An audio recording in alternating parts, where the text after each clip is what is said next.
स्वागत है दोस्तों डॉक्टर अनंत काबरा के यूट्यूब चैनल मेरी कलम मेरा दृष्टिकोण में। आज हमारे चैनल के माध्यम से हम डॉक्टर अनंत काबरा के एक साहित्यिक पुष्प सर्पिल चाल लघु कथा संग्रह की लघु कथा पेश करने जा रहे हैं। इसका रसानंद लें। लघु कथा का शीर्षक है दस्तरखान।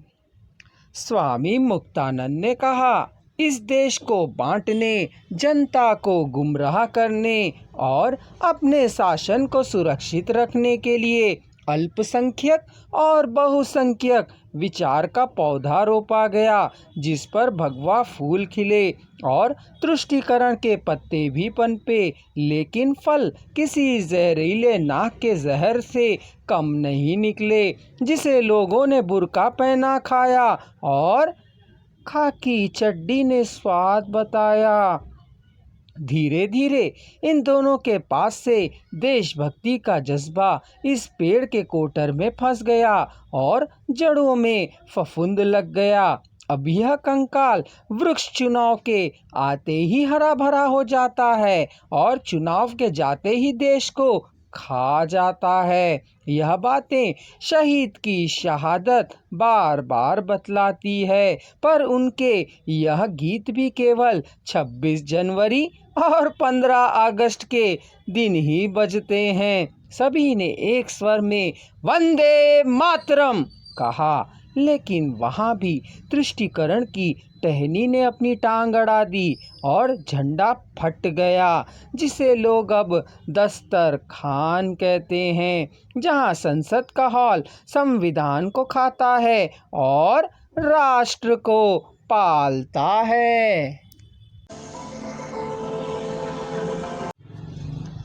हिंदी साहित्य में डॉक्टर अनंत काबरा का नाम बड़े आदर के साथ लिया जाता है। बचपन से ही मेधावी उनके व्यक्तित्व के समांतर ही उनका साहित्य प्रामाणिकता की कसौटी पर कुंदनवत श्री संपन्न है। उनका सृजनशील लेखन 20वीं सदी के 8वें दशक के मध्य से आरंभ होता है।